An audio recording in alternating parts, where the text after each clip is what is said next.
Hello everyone, welcome to this week's Life on the Hulls, and it's all happening here. I've actually got Janet in the boat today, flow coating out our road, so very, very happy to see that happening. Happy to have Janet back at work. I've been back more than you make it out. It's been a busy couple of weeks. We're sort of in the final push to get this thing on the water, and yeah, we've got heaps of projects going on, so let's get into it.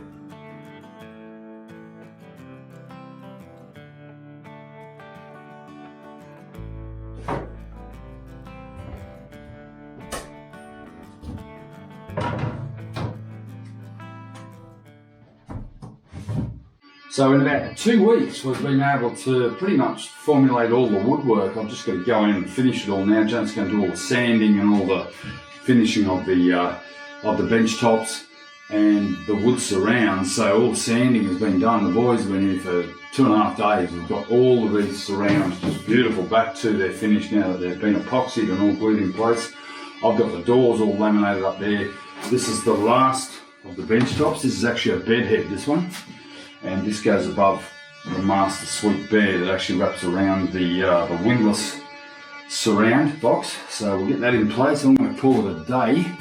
For Sunday at 2 o'clock in the afternoon, we're done. We're going to go and have some lunch and the boys are going to head home. It's been great having them here.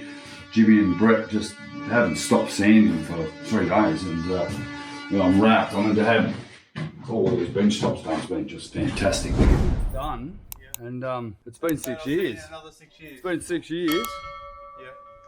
So are you a fair weather boat builder? I am. Now that it's I don't think you finished, are. I'm here for the kudos. Yeah, it's amazing how I lost all my friends. It's luckily I've still got my brothers and brother-in-law. Yeah, family, mate. You And can't. family would be screwed. That's right. Without you guys, I'm stuffed. Looks awesome, mate. Yeah. So big thanks to Jimmy and Brett. Brett's down there on the phone, but we've had a absolutely amazing weekend. We kicked off a few big projects. They've done all the sanding of all my surrounds, and last night we had the pleasure of going down to Sam's Bucks weekend. Sam in a bridal dress, and I got to walk my son down the aisle into the restaurant. That was pretty impressive. Had a tear in my eye, and he wore it quite well, didn't he?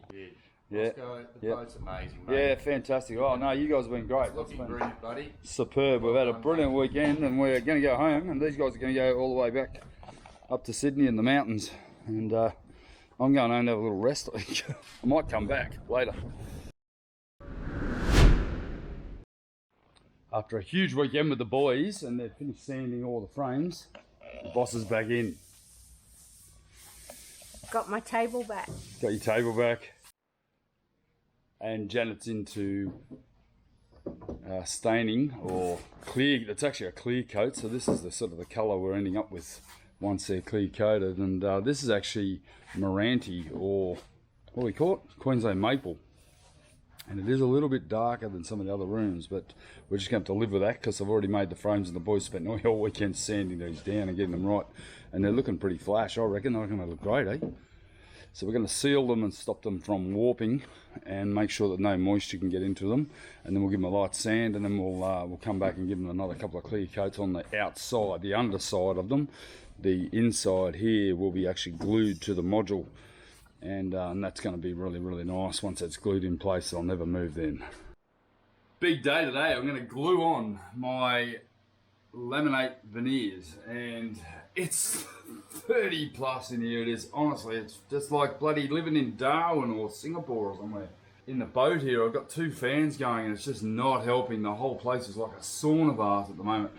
So I've got a couple of panels. I've got this one here and this one here on the side of the galley, all laid out up here. Now normally you'd use gel grip or something like that to put this on, some sort of contact adhesive. I'm actually going to use my thickened epoxy. I love it. It goes on so easily. It gives me a little bit of working time. The problem with contact adhesive is once you put it on, there's no moving it.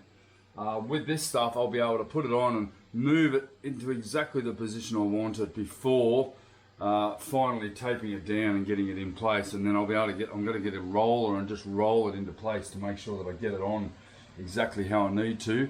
And then I'll come back later on and I'll do this wall here, this main bulkhead here, which is actually just looking fantastic. If you look at it now, it's actually a complete thing. We do have a join over here. I've got a tiny little crack in the corner here, which is fortunately going to be held together by the door trim. So it's basically the door architrave will fit around here, around the surround of the jamb, so that should be pretty good. And then I can just do a nice little white bead around the top to finish it. So yeah, looking really, really nice. It's a big job putting this stuff in. It's a lot of cutting and templating and then reshaping. Down here where the freezer top goes, there's actually about another inch of timber going onto there to complete that area there. So I'm not that concerned. As long as I can get it in place, I'll be happy.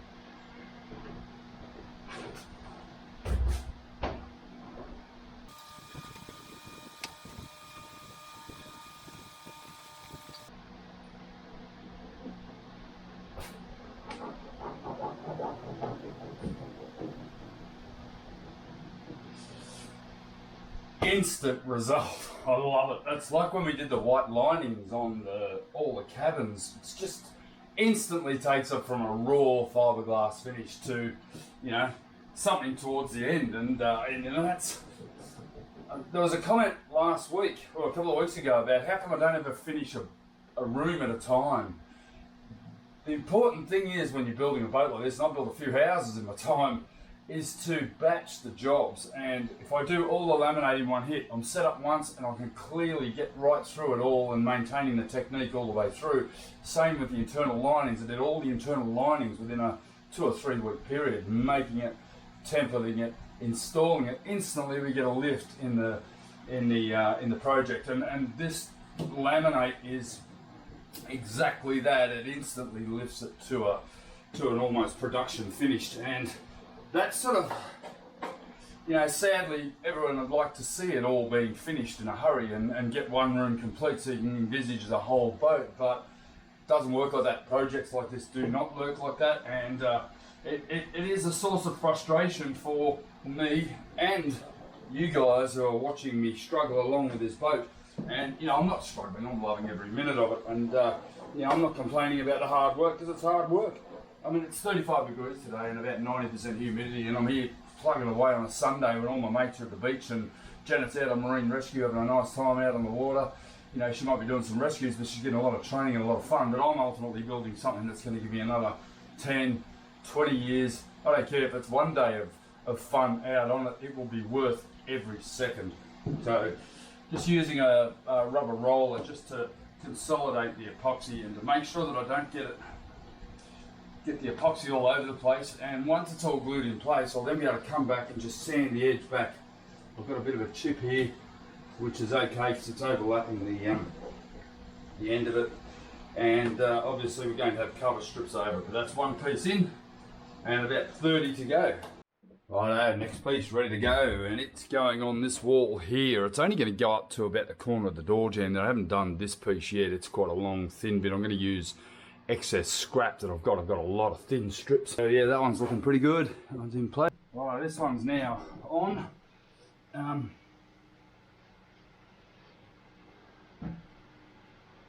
You just got to be so careful, especially where you get little thin pieces like this, because it is prone to cracking. And the good thing about the epoxy is I've got a little bit of working time to sort of move it into place. If this was a contact adhesive, once I put it on, you've got nowhere to go. So you need to use almost like tomato stakes or something to get it in position, and then pull those out and then slam it on, because once it's in, it's in for good.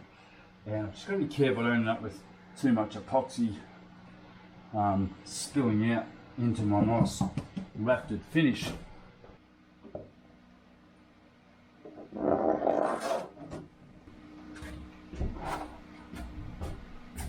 Normally I would lather these sheets up outside of the boat, but the laminex sheeting's propensity to split and crack meant I needed to use the bunk base and have minimal distance to the surface it was to be adhered to.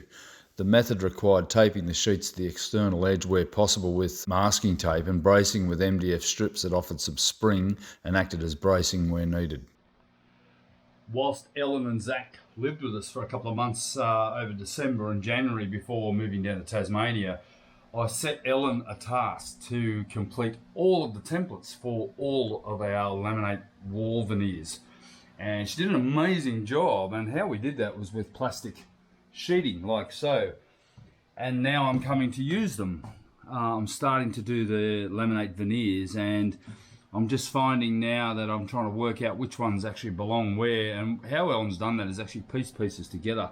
And basically where the door is here, I'm going to have to cut that out, but that is one full template there and another one there. And this morning I was able to get in this large bulkhead laminate, and it looks just amazing. I can't believe what a lift it's made. This one here as well, all epoxied in place, and you know, it's absolutely perfect. There isn't any ripples in it or anything, and that's the beauty of using this laminate. It's a little bit thicker than a standard veneer. Now, veneer, typical wood veneer would only be about 1 millimetre thick, so you'd have to have a perfectly faired surface underneath it, whereas with the laminate there's a little bit of latitude, and even though this wasn't dead perfect, it actually looks absolutely spot on. And once we dress it with our wood trims like so and like so, we're starting to get a feel for the entire picture here. And I'm pretty bloody happy with it, as I should be, because it just looks amazing. It looks like it came straight out of the factory like that. However, I know the structure underneath is solid, and that's really been a boon. Being able to build my own boat, I mean, I know I could have bought one and headed off, but I know every little facet of this boat, and in fact, you probably miss out on a lot of sailing if you decide to build or restore a boat. And there are pros and cons of that.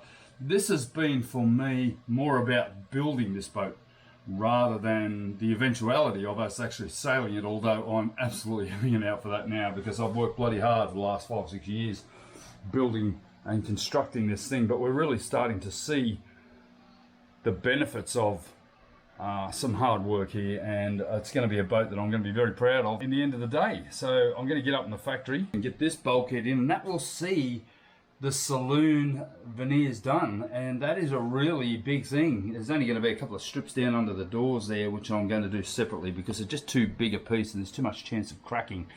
So I'll cut out this extra bulkhead here, and basically then I can start working on some more cabinetry, which has been really fun, very frustrating but fun.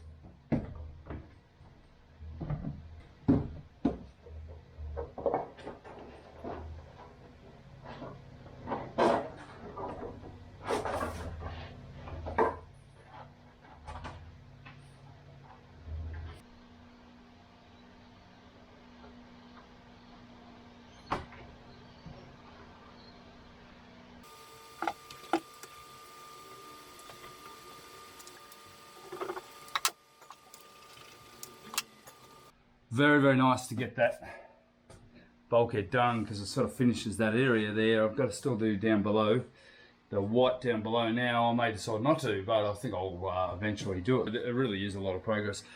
Very, very close work. It's very, very hard and frustrating work because it's slow, but by the same token, it does actually finish the thing immediately.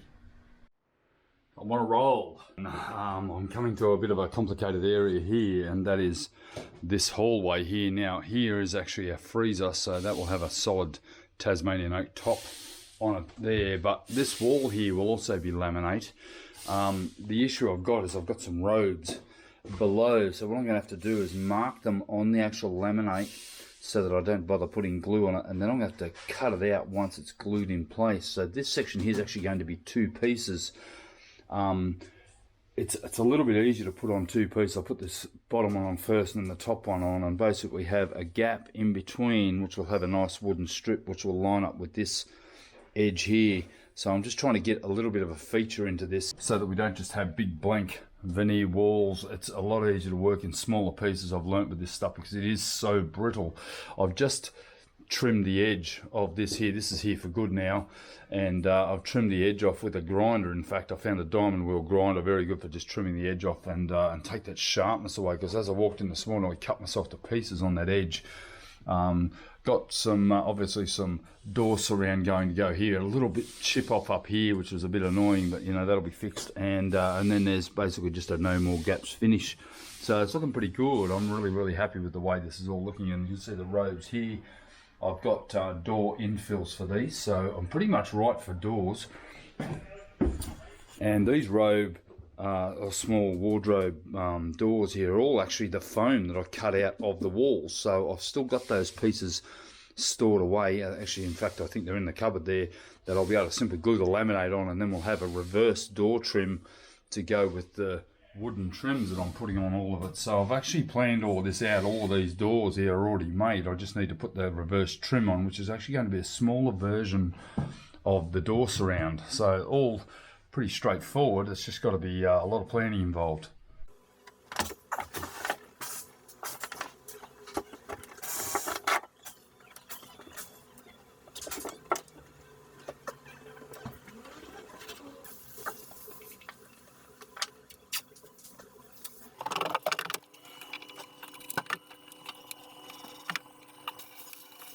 Moving right along with our wood veneers, I've done the stern starboard cabin robe here. Now most of this is actually void. It's only glued on around the outside, which is just perfect because that means I can cut that out and then use that as the door. You can see the sort of things I have to do to hold this in place. I don't really have a lot of clamping options here. So there's MDF sprung into place to hold that in place, so I can get that L out now, and ultimately I can get in and cut these out, but I probably won't do them today. I want to get on with this one here, which is going to be a bit of a difficult one. We're going to have to remove the 240 volt power points that I have here that we had the electrician put in. I'm going to have to undo them and disconnect them so that I can get this part on, and then I'll be able to reinstall them over the top of the laminate. I'm ready to replace my 2 power points. I've got 2 double power points. These are 240 volt or 220 volt. What I did is basically drilled a hole in each corner so I can see exactly where they've got to go, and I'll cut them from the other side with the oscillating tool. I've got the outlet fittings marked right here. I'll cut them back out, and then I can put them back in place just as they were with all the conduiting on the outside, and I didn't have to cut around it, so it was a bit of a simple process. And then I'll just rewire the fittings to make sure that the power points are wired correctly, and back to normal again.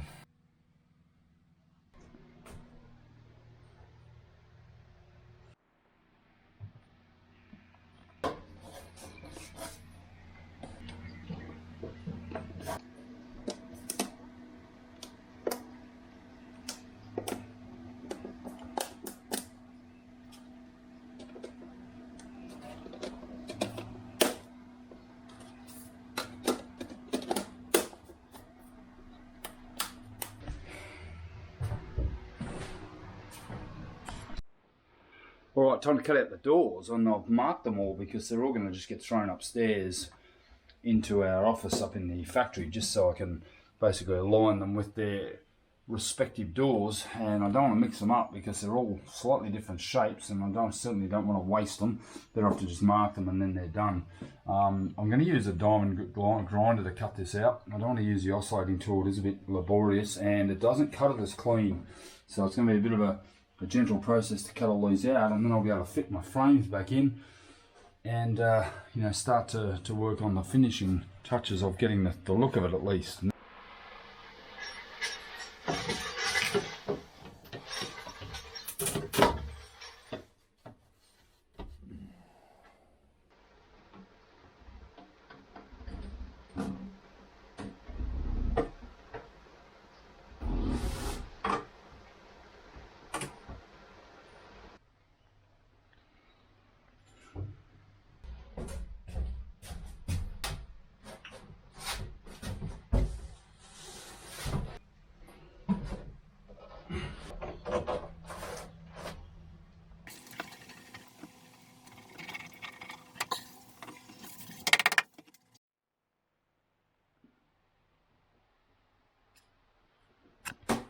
The uprights here, I'm actually just piecing bits together because I'm running out of the stuff, and you can sort of match it reasonably well. The only problem I'm going to have is that little bit there, but that's going to have some sort of a bead down there. But down in here, once again, I'm going to have a bit of a dado, sort of a railing along here, or a nice strip to cover the gap We've got two separate pieces. In fact, it's three. That's a third piece up the top there, and it'll all look good in the end, assure you. Alright, so I'm in the back stern starboard cabin, and I'm just going to cut out this robe here, get this surround fitted back in, and then obviously we can glue that face onto the board or onto that foam that's underneath there, which is in fact the door, and then pretty much we're ready to start trimming them all.